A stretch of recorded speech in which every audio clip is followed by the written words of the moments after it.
3 дня тигр упорно рыл землю в одном и том же месте, будто чувствовал, что там скрыто нечто важное.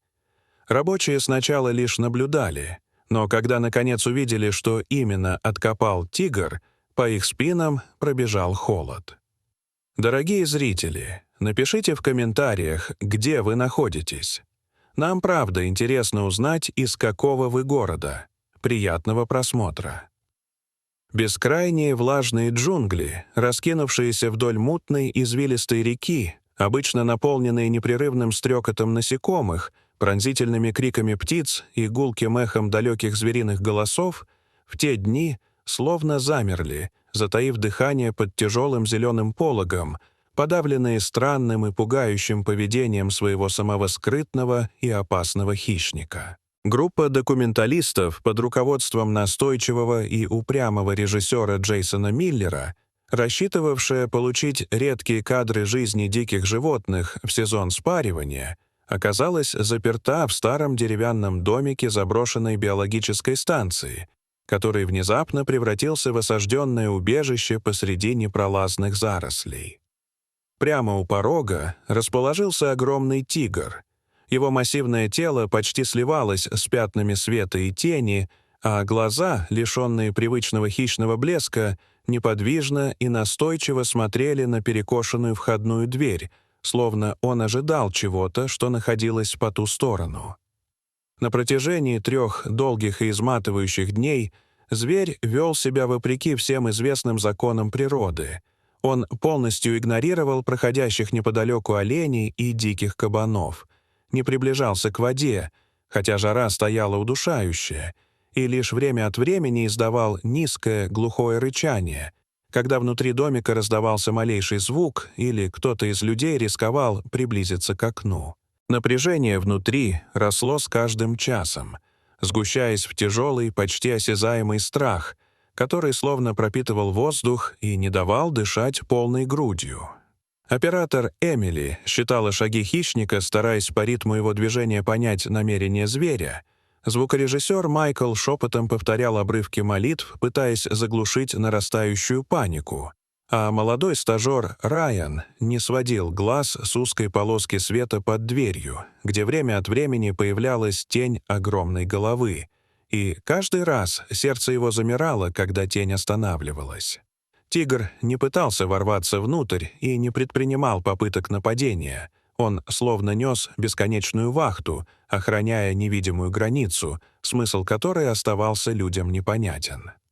На 4-е утро к станции наконец добрались рейнджеры заповедника, пробившись через густые заросли по едва заметной тропе, привлеченные сигналом аварийного маяка и тревожным молчанием радиостанции экспедиции. Впереди колонны двигался тяжелый внедорожник старшего инспектора Дэвида Харриса, человека с усталым взглядом, который слишком часто сталкивался с необъяснимым, чтобы верить в простые совпадения. Они увидели сцену, которая поразила даже самых опытных проводников. Тигр не бросился на машины и не исчез в зарослях, как это сделал бы любой дикий зверь, а начал яростно и с каким-то отчаянным упорством разрывать когтями влажную землю у самого основания домика, разбрасывая комья грязи и корней в стороны. Харрис, приказав держать оружие наготове, но не стрелять без крайней необходимости, долго наблюдал за этим поведением и внезапно почувствовал, как по его спине пробежал холод, никак не связанный с влажной жарой джунглей. «Он не охотится», — тихо сказал он, не отводя взгляда от тигра. «Он либо охраняет это место, либо пытается выгнать отсюда все живое. В нем нет агрессии ради добычи. Там тревога и будто просьба о помощи». По его приказу люди начали вскрывать деревянный настил именно там, где когти зверя оставили самые глубокие и отчетливые борозды, и почти сразу из-под досок ударил тяжелый, затхлый запах сырости и разложения, от которого у всех невольно перехватило дыхание. В свете фонарей открылся скрытый подвал, о существовании которого никто не подозревал, словно сама станция скрывала свою тайну долгие годы, а внизу обнаружился массивный металлический сундук, покрытый ржавчиной и следами времени. Внутри лежали аккуратно сложенные дневники, выцветшие карты и образцы минералов, принадлежавшие известному исследователю Уильяму Картеру, который пропал здесь более 10 лет назад при загадочных обстоятельствах. Однако настоящая находка оказалась рядом. Под слоем земли, камней и сгнивших досок виднелись человеческие кости. Когда завал осторожно разобрали, стало ясно, что это скелет самого Картера, лежащий на боку с неестественно вывернутой рукой, словно он пытался защититься. В ребрах застрял ржавый обломок ножа, а рядом были разбросаны потемневшие золотые монеты и несколько грубых самородков, ради которых, судя по записям в дневниках, и вспыхнул конфликт внутри его экспедиции. В последних строках Картер писал о найденной богатой жиле редкого золота прямо под станцией и о своем намерении официально зарегистрировать открытие. Но запись обрывалась на полуслове, будто времени на завершение у него уже не было. Харрис молча закрыл один из дневников и перевел взгляд на останки, и всем стало ясно без слов, что исследователя убили его же спутники, желая присвоить найденное золото и избавиться от единственного человека, который мог заявить на него права. Судя по разбросанным монетам и тому, что сундук остался нетронутым, убийцы по какой-то причине не успели вывести добычу и поспешно покинули станцию, оставив тело замурованным под полом и тайну погребенной вместе с ним. В этот момент снаружи раздалось глубокое протяжное рычание, но в нем не было угрозы, и оно прозвучало иначе, чем прежде.